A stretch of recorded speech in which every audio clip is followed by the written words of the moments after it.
I will welcome you all to the 2021 Climate Clean Energy Forum Breakout Panel for Climate and Clean Energy Careers.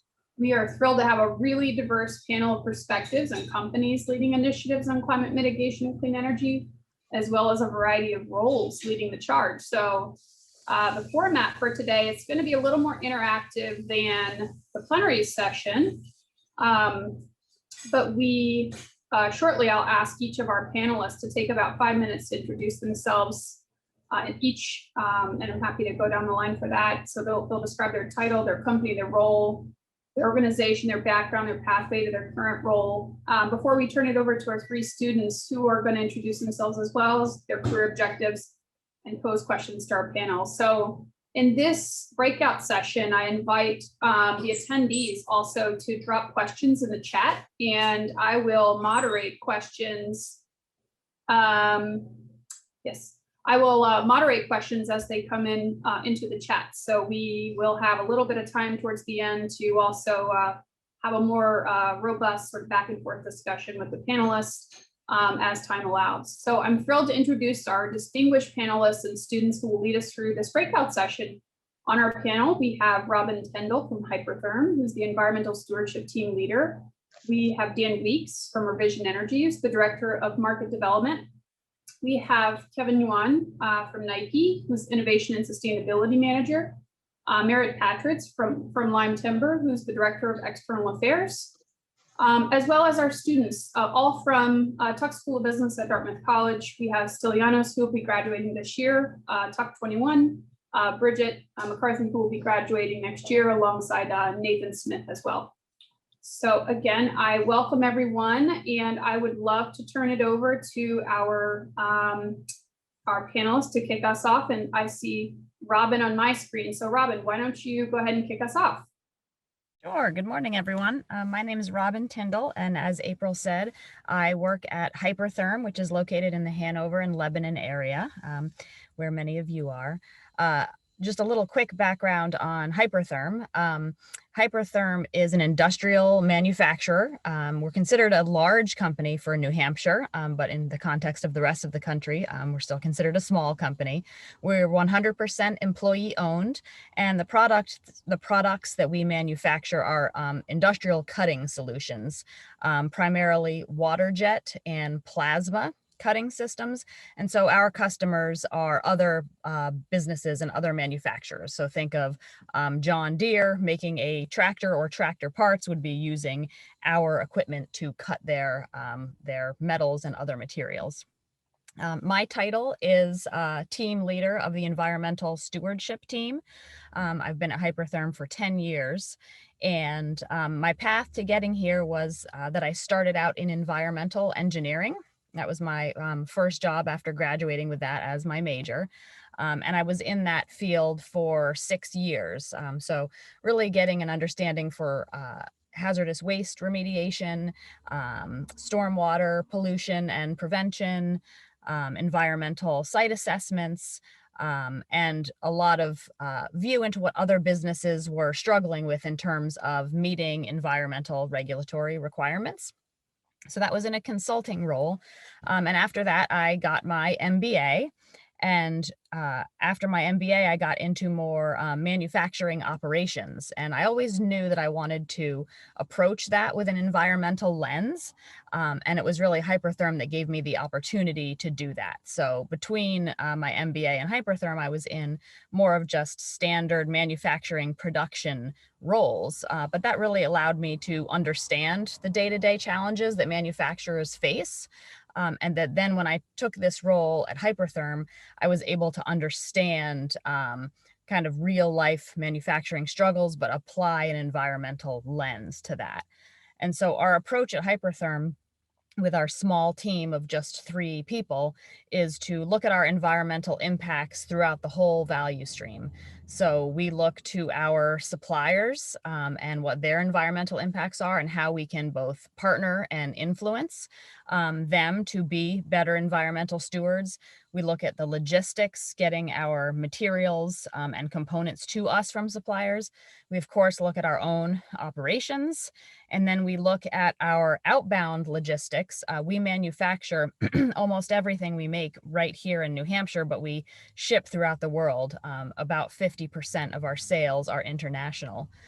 So outbound logistics is huge. And then the impact that our customers have on the environment while using our equipment is actually our biggest environmental impact. And we've found that through life cycle assessments. So it's really important for us to understand and improve at how we interact with our customers and influence them to be better stewards of the environment.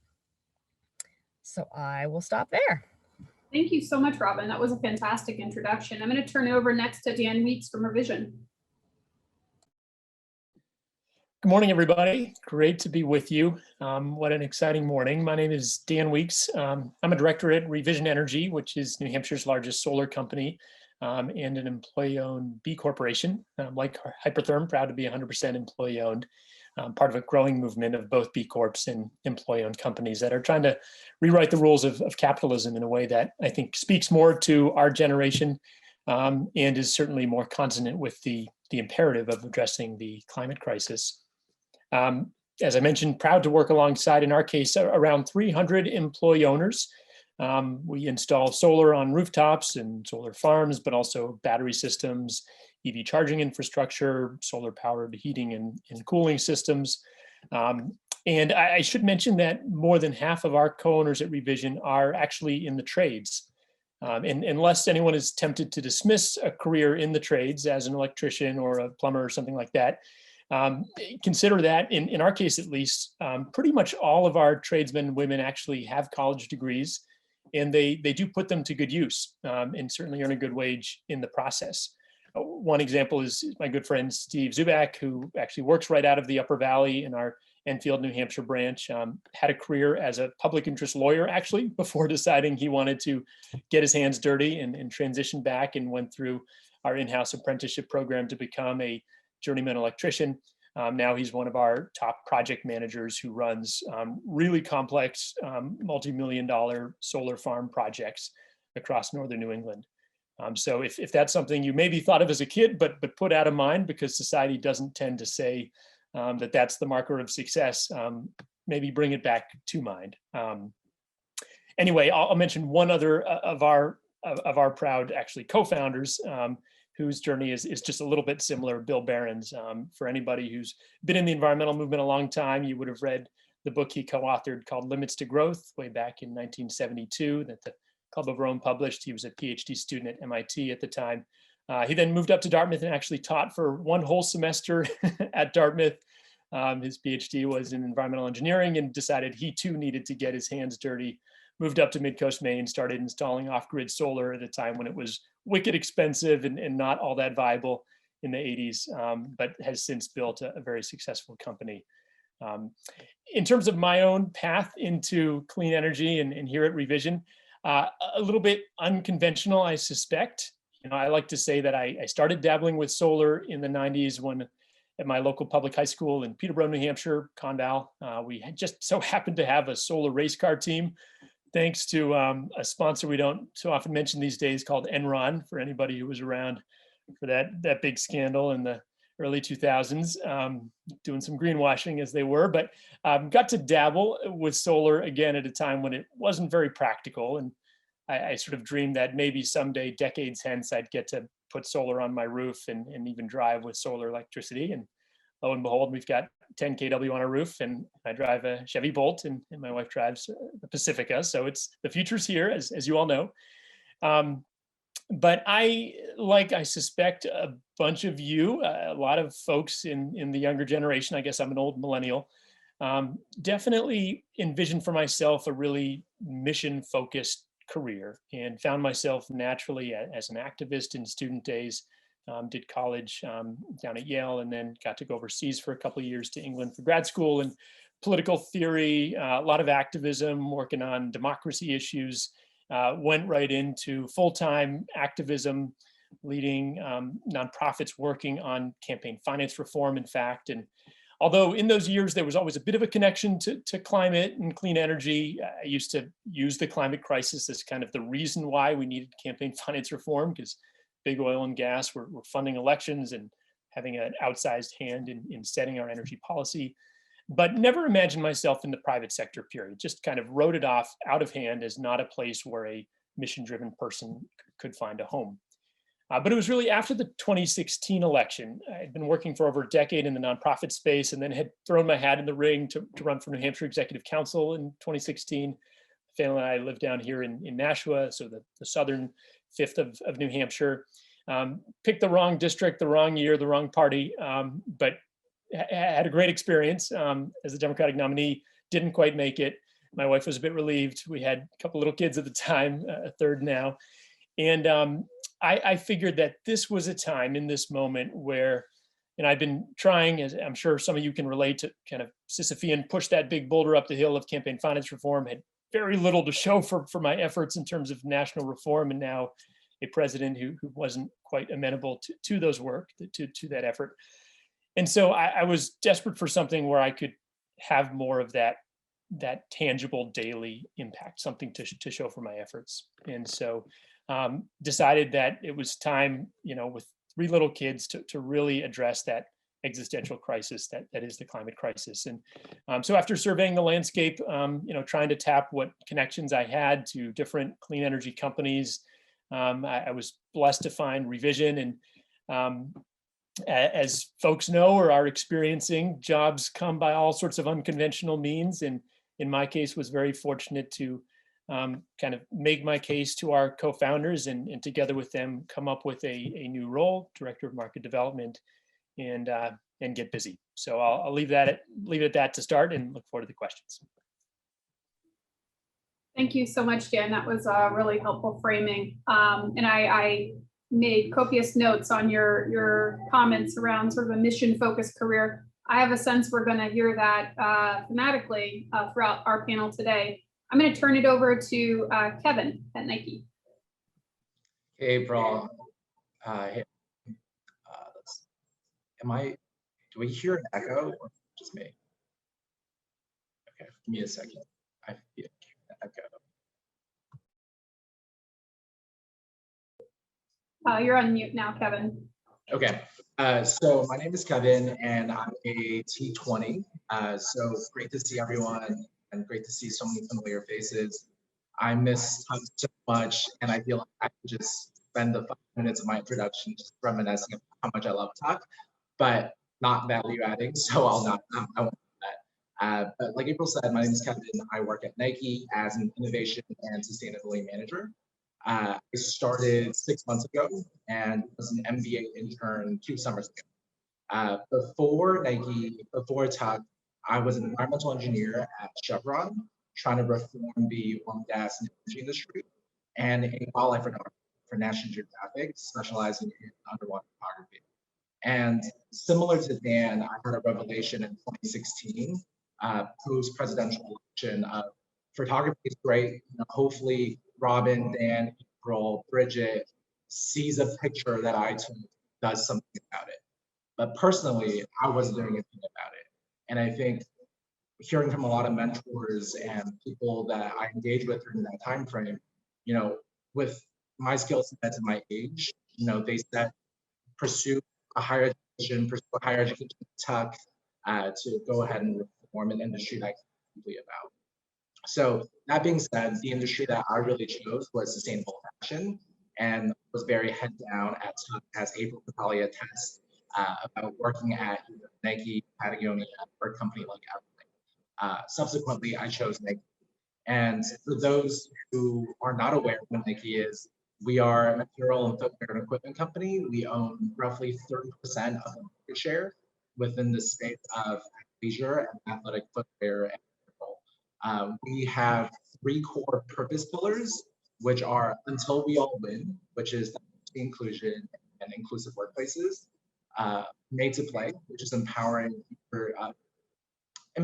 young children to play sports and be active, and Move to Zero, which is our journey to protect the future of sport, centered around carbon and waste. Much to everyone has spoken to in previous panels and today, a large footprint of what you're seeking to get after is transportation. The large majority of our products are made in Southeast Asia, so things like eliminating air freight on the forefront in terms of what we're looking at, things like circular economy and figuring out how to consumer takebacks of end-of-life products to repurpose new products are also front in terms of what we're working on. But I think from a day-to-day purpose and day-to-day, I guess, what we do here in terms of sustainability, it all centers around how do we use our brands. We don't own our own cars, we don't own our own planes, we don't own a lot of our own distribution centers and manufacturing facilities. What we have and what our best asset is our people and the solution. So how do we leverage our brand and our place in the market to partner with fellow companies and logistics service providers to reform the industry and advance sustainable fashion. But excited to be here today and good seeing everyone. Thank you so much, Kevin. That is also a really good place to leave us as we're transitioning, is thinking about brand and market position for how to influence supply chain and all of the other areas that you have purview over. So thank you for outlining that. And last but not least, I would like to turn it over to Merritt from Lyme Timber. All right, so I work at the Lyme Timber Company. The Lyme Timber Company is based in Hanover, New Hampshire, and we own forest land across the country. We also own a lot of what we call other conservation assets, assets that deliver ecosystem services. These include assets like mitigation banks or high priority conservation lands. The company was founded in 1976, really to focus on forest land investments. But in the 1990s, conservation became a real pillar of our investment strategy. So fast forward to today, we've raised and invested a lot of what I would call impact-focused capital. So private investment capital from institutions like pension funds and endowments and also high net worth individuals, and invested it in a portfolio of lands across the country. We, it's generally higher, larger scale properties that we manage sustainably for timber production, and that we also manage to generate returns through the sale of conservation instruments like a working forest conservation easement or carbon offsets or mitigation credits. So essentially my work focuses on two of those properties, 160,000 acres that we own in north central Pennsylvania and 230,000 acres that we manage in the Adirondack Park in northern New York. I also work with our hundreds of investors on both our, I would say, really focusing, and this is kind of how I got to where I am today, really focusing on the intersection between generating social and environmental outcomes alongside financial returns in the institutional investment space. So that kind of really gets at how I came to this work, which I graduated from college with a history degree. And one of the ways that I was really inspired to use really what I felt like I developed in my undergraduate experience with a global perspective was doing investment research. And so I kind of, my first 5 years out of college were very finance oriented and very focused on global investment opportunities. I was, prior to going to Tech, I graduated from Tech in 2013. I worked at a long short equity hedge fund in New York. And I was sitting in investment committee meetings on Monday morning, and I was on Tuesday afternoon, I was volunteering in low-income schools throughout New York City as part of our philanthropic foundation's efforts.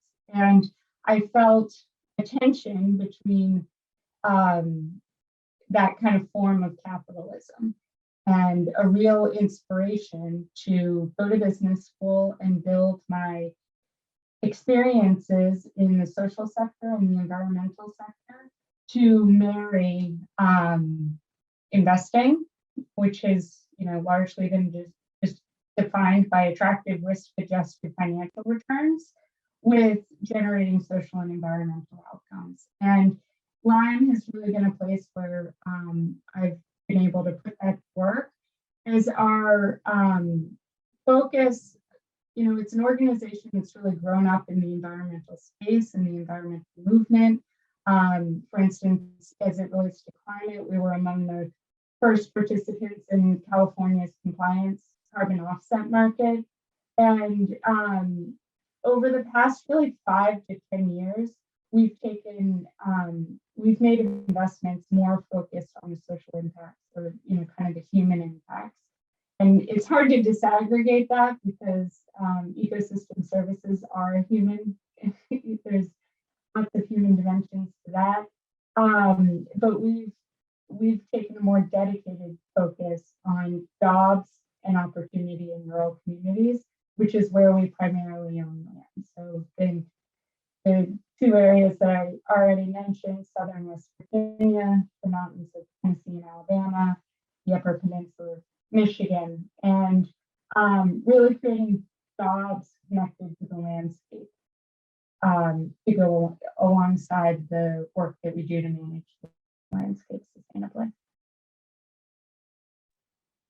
Thank you so much, Merritt. That's really helpful. And I think it helps to round out, a very diverse set of areas of focus, but also opportunities, as you can see, across climate and clean energy careers. So I'd love to start with Stylianos. I'm going to turn it over to you to introduce yourself and your question to the panelists. And for the panel, please, this is going to be a lot more sort of dialogue than the plenary session. So we're going to pose it to at least 2 of you, but others, if you feel like you'd like to chime in, please go ahead. Stylianos, over to you. Hello all, thank you so much for being here. This is a question for Kevin and Merritt. So my name is Stylianos Chasapopoulos, and I'm a second year MBA student at Tax School of Business, as April mentioned. I'm originally from Greece, as you can guess from my long name and surname, unfortunately, and I have grown up in Athens. So when I was young, my family and I were often going on holidays in the beautiful Greek islands, visiting the local beautiful beaches and landscapes. Having lived and experienced the beauties of the Aegean Sea, it is really sad and disheartening for me when I see that these places are in danger due to the consequences of climate change. The rising sea levels are endangering not only the local ecosystems, but also the livelihood of the people residing there. Tourism is the main way people are earning their living, and housing is already in short supply. In 50 years from now, I can't imagine telling my kids that due to the mistakes of my generation and the one of my parents, we can't see anymore the beautiful sunset of Santorini. It is also very sad to see that the rising sea levels also have really negative consequences in other island nations globally, such as the Maldives and the Marshall Islands.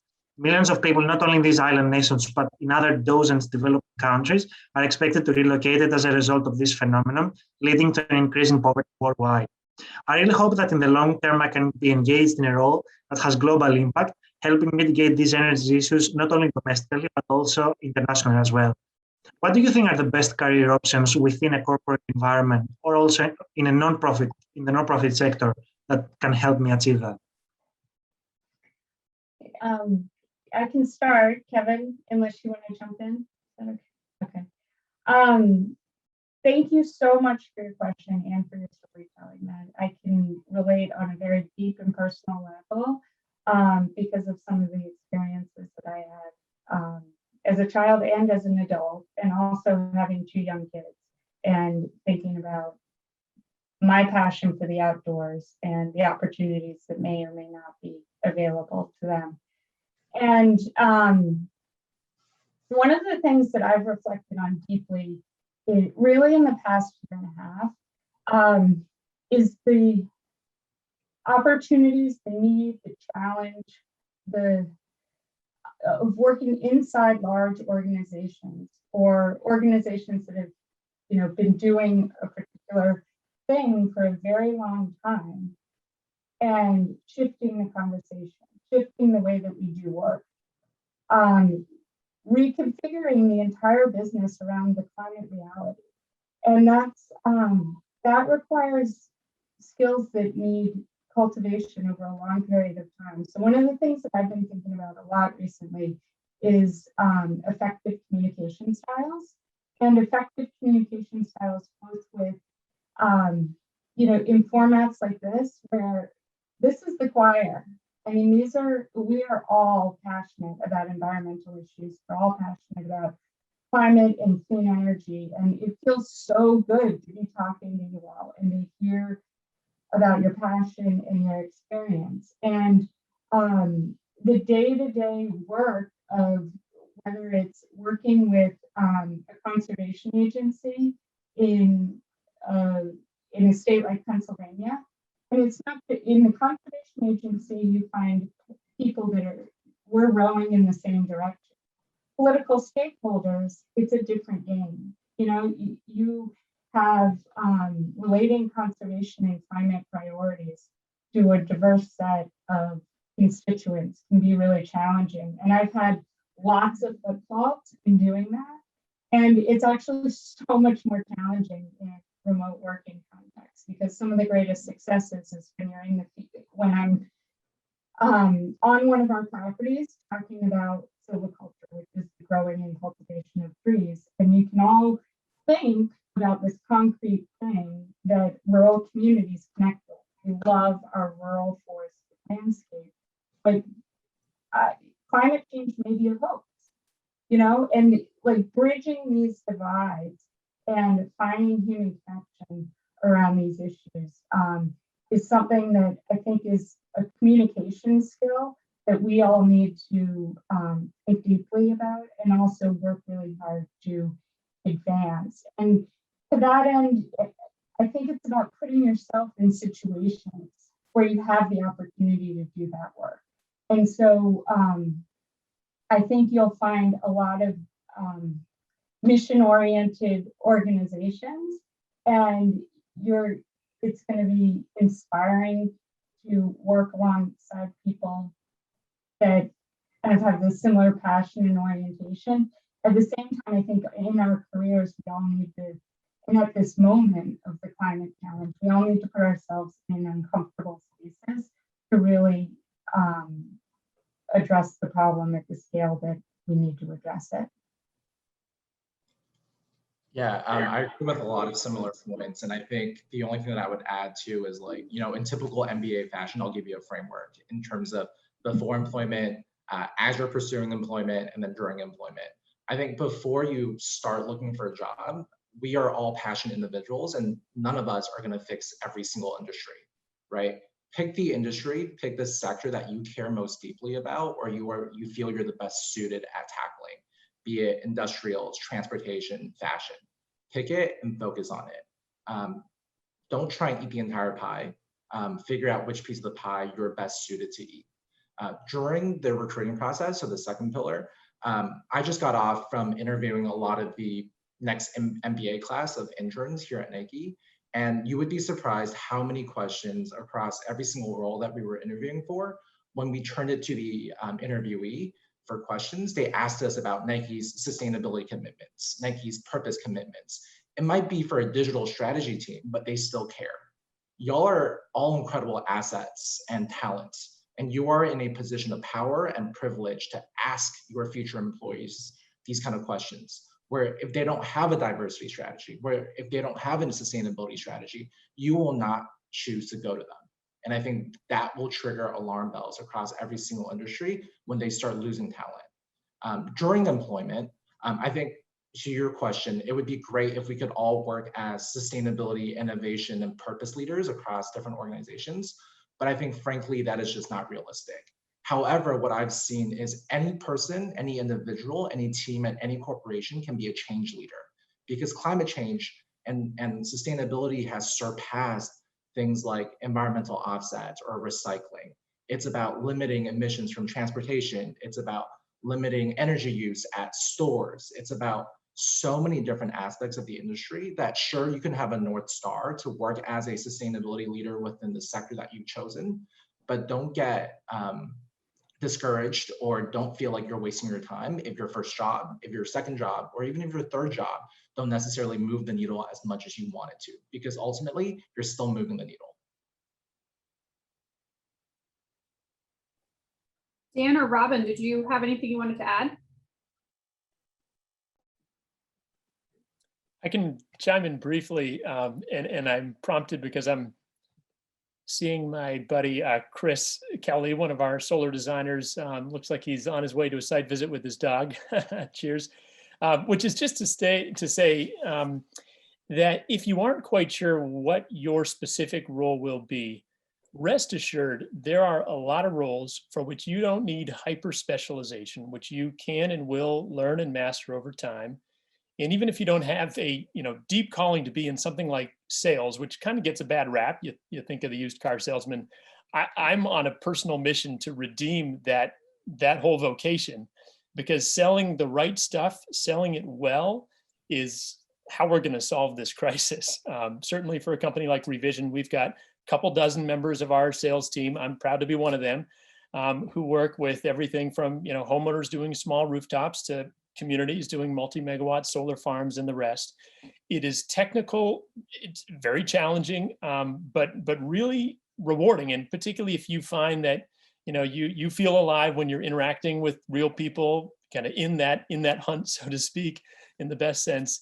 That's one role where I think pretty much nobody grows up thinking I'm going to be a salesman someday. But if you like people, if you have an affinity for the technology, and a lot of our designers are truly designers, they are actually very involved in the technical design of the systems. Our larger ones obviously go through an engineering team. Then that's one role that I suspect most, if not everybody on this call, could be really good at as you maybe find your particular niche within an industry. So finding the products or the services that light you up, finding an organization that is doing that work, and then just, as Kevin was just saying, helping that organization evolve and become better, to create a role that better fits your passion as you discover that over time, can be, I think, a useful strategy. Well, I think I heard each of you make mention of connection to your customers. So that really sort of speaks to what you were just describing, Dan. Robin, I'll turn over to you. Yeah, sure. I was just going to add that no matter where you end up, I think that what you'll find is you can't solve any problem just within your own employer or your own company. You're going to have to work with an entire system. And so I think that that's one of the key things I wish I had learned earlier, is more, when you find the problem, don't just buckle down and do what only you can do, which, as kind of like a hard worker, achievement oriented person, like, you want to do it and you want to do it yourself and you want to do it quickly. That's how I've always been. But I think that the systems view of, looking at the system and who are the other interconnected partners that you're going to need to work with, bring them in, and you're going to have a better solution because of that. An example I worked on a few years ago was around transportation. I started out approaching the project through looking at our waste streams and packaging. And of course, then in order to improve that, we had to work with certain suppliers. Then once we were working with them, we had to transport the components in the new packaging to our assembly lines. And so I was involved with those logistical pieces. And so the more pieces and parts of the system you can bring into the solution, the more you're going to learn and therefore have impact in later projects, and the better that solution is going to be when it is finalized. It's going to be harder to get there. It's more complicated, but you're going to have kind of fixed the system, not just your one little piece in it. That's such a great point, Robin. I think Kevin also was talking about that as he's fielding questions from incoming, young risers who are wanting to also intern, and thinking about how it's impacted from digital marketing. I think you mentioned, Kevin, but even down into packaging, which I know we've had some conversations about, and the materials of the products themselves. So this is really great. Thank you, Stylianos, for your question. Bridget, we'd love to hear from you. Awesome. Thank you guys so much for coming today. It's been a really interesting conversation so far. So my name is Bridget McCarthy. I'm originally from the Massachusetts area. And actually, Dan, I have a story of like yours. I first got interested in energy because we had a science project where we installed little solar panels on go-karts, and we raced them around our quad in high school. And it was super fun, but also kind of sparked my interest in this area. But beyond that, prior to Tuck, I spent my first 4 years working for PwC in their power and utilities and energy consulting practice. And in that role, I spent a lot of time working with utilities and different energy companies with their like frontline energy workers. So the men and women out in the field, say repairing down electrical lines or installing pipelines. And I really got a really strong appreciation for who they are as people and their overall commitment to the work that they did. However, I spent a lot of time thinking about now with this energy transition, kind of what role will they have in the future of this system? A lot of them don't have college degrees. A lot of them kind of received all of their training on the job. And so I guess my question is for you guys, for the companies you work at, or even just more generally, how do you see these individuals coming from more traditional energy roles with maybe limited formal education fitting into this new kind of energy picture in our country?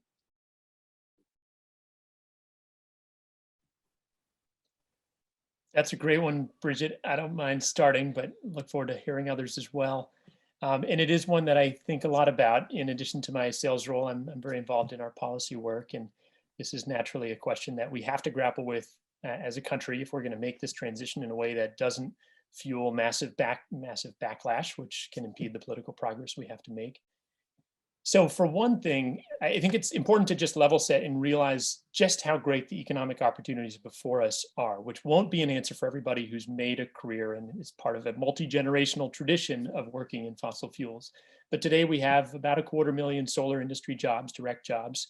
It's been the fastest growing job in the US over the last few years, and wind technician is right behind it. If you zoom out and include the entire sector, clean energy, including efficiency, weatherization, it's in the millions today and will grow by many million more.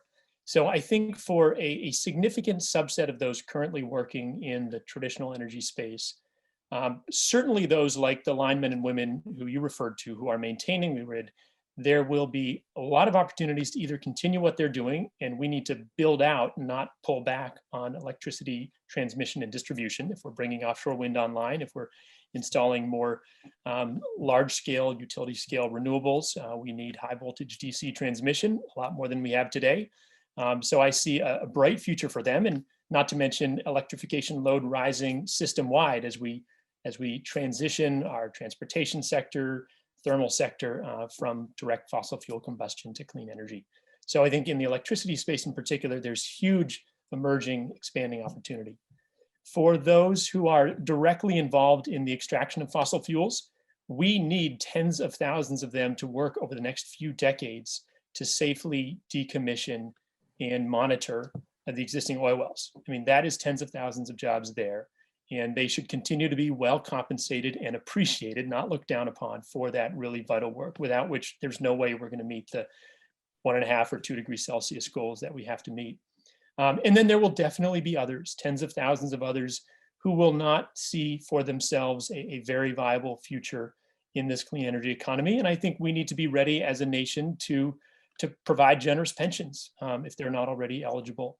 And to make sure that in the siting of clean energy projects, that we do a lot of distributed solar and wind and battery storage throughout regions like West Virginia, which have been so coal heavy over the years.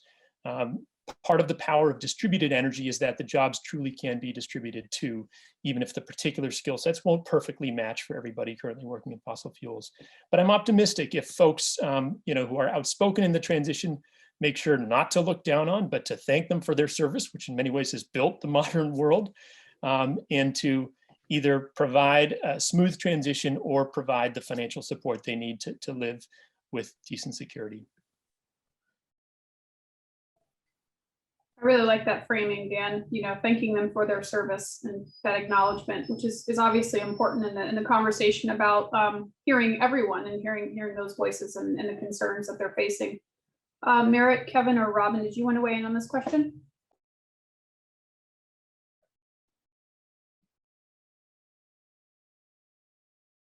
I can try, and I think it's hard because from my limited scope of what I see, Two examples I can provide you, Bridget, is one, we work hand in hand with a lot of states that offer incredible incentives for us to come in and basically offer employment to people who are potentially displaced of their current jobs due to the acceleration of renewable energy and the halting of fossil fuels. For example, there is a state that rhymes with Transylvania that has been very lucrative in approaching Nike to open up facilities where we could help make up for a significant number of people that will be basically removed from their positions due to certain limitations of environmental restrictions. So I think companies who feel an onus and responsibility to the country and to greater communities need to take up that onus and help support whenever appropriate. But yeah, I would say that's just from my limited scope of something that a company that's not involved directly in the energy market can assist with. There's like just one more dimension. This is a little bit outside of the scope of what Merritt, do you want to step just a little closer? There's, I mean, sort of what Robin was saying earlier, there's a multi-stakeholder approach to all of this too. I mean, there's so many, I think of like where we own land in North Central Pennsylvania, Southern West Virginia are great examples of where, kind of the epicenter of transitions from coal economy, fossil fuel, natural resource-based economies that were timber heavy. The landscape of Pennsylvania that we own now at one point was completely devastated by timber production. And the land that we own now has lots of wells. There's, Marcellus Shale development. And then the land that we own in West Virginia, they're mountain tops that have been removed for coal production. And we've explored a lot of opportunities for like reforestation on some of those places. And some of the, in North Central Pennsylvania, there's been some success. And in West Virginia, where, we've been pushing this conversation, I feel like we've been pushing this conversation for several years. And for whatever reason, it happens in fits and starts. And hopefully, from a policy perspective, there's a lot more momentum. Company involvement is critical. Company leadership is critical. But I've also seen a lot of mom and pop industry, businesses, small and medium-sized businesses in these regions being the source of a lot of resistance to transition. And partnership is key. And honestly, in some of our conservation work in Pennsylvania, it kind of gets back to this nut that I was talking about earlier about communication, forming partnerships with unlikely partners and really getting on the same page and finding opportunities together in this transition. I would just bring into the fold. Yeah, thank you so much. Thank you, Bridget. All right, and we're going to turn to Nate to pose his last official question. I'll just, while we're transitioning over to Nate, I'll remind the audience, if you guys want to drop any questions in the chat, feel free to do so, and we will try to reserve a minute or two to address those before we turn back to the plenary. All right, Nate, over to you. Thanks, April. Hey, everyone. First, I'd like to thank the entire panel for being here today and sharing your thoughts on the clean economy with those in attendance. My question is going to be for Kevin and Robin. Just to quickly introduce myself, my name is Nathan Smith. I hail from outside of Philadelphia, and I'm a first year at the Tuck Business School. My goal post-grad is to get into either clean energy or sustainability consulting. And at least for Kevin, as you may remember, we literally spoke almost a year ago, right around the day that I enrolled to Tuck. So we're at least familiar with one another. Before Tuck, I was working in DC at a government affairs firm lobbying on behalf of renewable energy companies. So I like to think that I was working for the good guys. I spent a lot of time on Capitol Hill speaking with both House and Senate offices. And during these many conversations, once we finished discussing whatever was on the docket for the day, we'd have a few moments with the staffers to just shoot the breeze, and we got a chance to speak broadly about business. For lobbying, companies are sending lobbyists to argue for their preferred policy, and hopefully these lobbyists are persuasive enough for the congressional offices to follow their advice, but that's a lot harder than people make it out to be. And as you might imagine, these staffers deal with a lot of lobbyists on a day-to-day basis. So our spiel can be a little draining as they hear the same pro-business argument day after day. I can sympathize. It was literally my job to be a nudge. But for all this self-interest and incessant prodding, it wasn't this idea to be profitable that really bothered the staffers. What the staffers wanted to see most from the private sector is just a basic demonstration of corporate empathy. Many companies achieve this empathy through ESG programs. And while many Fortune 500 companies are busy implementing these programs, many more, even startups, would like to start their own ESG programs, but they lack direction. There's no definitive list of ESG best practices that companies can refer to. Instead, they oftentimes must just find their own way. So Robin and Kevin, these companies deserve a little guidance. So in your view, what are those ESG best practices? What are like the basic necessary ESG policies all companies should put in place? And furthermore, how can companies implement an ESG strategy so it's not just some standalone separate entity, but rather it's intertwined with their underlying business so that it becomes larger as profits grow? I guess I'll take a crack at that to start with. Great question, Nathan. And I think what you said at the end was exactly what I was going to say as the first part of the answer, was that make sure it is intertwined with your business and not a standalone, separate, extra, outside thing. And I'd say what we did at Hypertherm when we started our corporate social responsibility program, which is what we have called it and continued to call it, and not ESG, but same thing, is that we really looked at kind of what made us tick at that point already. So we're an engineering and innovation company. We have a huge proportion of our workforce are engineers. So we needed to think about what makes these people tick, what makes the company tick. And so we really started out with having things that are measurable. Okay, so metrics, like really strong focus on metrics. Being a manufacturing company, we were really into lean manufacturing, Six Sigma, and continuous improvement. So anything where there was an overlap between what we were already feeling really comfortable with and really good at from a lean and Six Sigma standpoint, we just latched right onto that from an ESG standpoint.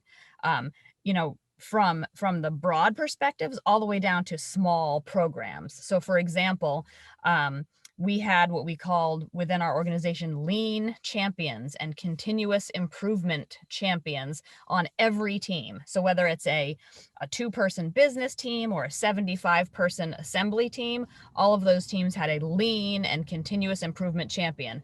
Well, we latched right onto that and said, okay, everyone's also going to have a green champion. We also looked at the framework for internal lean certification. So sort of lean principles and standards. And we said, all right, well, we're going to take that framework and we're going to highlight beneath each of those where there's a green opportunity and you're seeking out a lean project to also make it a green project. So that's the biggest piece, I think. I also think that, if you're a small company, a startup, you want to have the biggest impact first, that one of the first things you can do is just that kind of baseline, either carbon footprint or life cycle assessment. Because what you don't want to do is kind of save that for the 3rd or 4th or 10th year of your journey and realize that you've been like picking off the really small things and not hitting the big things. I think that will just get people excited to know that it's based on facts, right? It's based on the science of what your biggest impacts as an organization are, and that you're addressing those big ones. So that's one piece. And in a way, a very different piece of advice is something that can engage everybody. And so that's also kind of a downer if your company is announcing a big ESG initiative and then it's just the people in the warehouse team because the biggest impacts are logistics. everyone else is like, well, what about me? What am I going to do? So there has to be something that really can engage people broadly. And what we found out was that was our zero waste initiative. You know, everybody puts something in the trash can every day at work, whether it's just their own lunch or whether it's some, you know, complicated high temperature thermoplastic piece of waste from the industrial process. Everybody has that opportunity to learn and to then make the right choice every day, day after day, to make progress toward a shared goal that everybody's participating in. So I'd say those are two different pieces because they're going to have very different answers potentially. Something that can engage everyone and everyone can participate in, and also understanding what are the big rocks that have the biggest impact, so that you know you're working on the right things. That's great, Robin. We heard that in the plenary. A whole of government approach is required, and it sounds like a whole of company approach is required. That seems to be a theme here. We're going to transition back to the plenary, but I want to turn to Kevin to have the last word before we transition back to the plenary. And the link for that is also dropped in the chat. Kevin, over to you to close us out. Yeah, I'll keep it short, but just echoing everything that Robin said: measurement, measurement, measurement, measurement. And it needs to start from the top down, right? Like, you can't be 4 people trying to track how much carbon you're emitting. It needs to be a target set from the CEO or the C-suite, mandating its urgency and its importance to the entire company. And then the next tier of measurement would be hiring, independent contractors to come in to audit your measurement, to make sure they're accurate. We're currently actually hiring PwC to do it, and they found so many things that are shortcomings are on our end. So measurement. The second thing is partnership. For small companies and big companies alike, it's impossible to do it alone. Instead of going to UPS and saying, hey, how can you get us EV trucks? It's more, how can we partner to get EV trucks to California, right? Instead of going to Foot Locker and say, hey, give us all our shoes back. It's, hey, how can we partner to make sure all the unsellables get back to us, right? No one company can do it alone. It's all about partnering and working together to get these things done. Fantastic. Thank you all for an incredible panel, and we will hop back over into the plenary if you just want to use the chat, link in the chat, and we're going to hear from Dr. Baker again on her book, Revolutionary Power. So I will see you all back in the plenary. Thank you guys so much.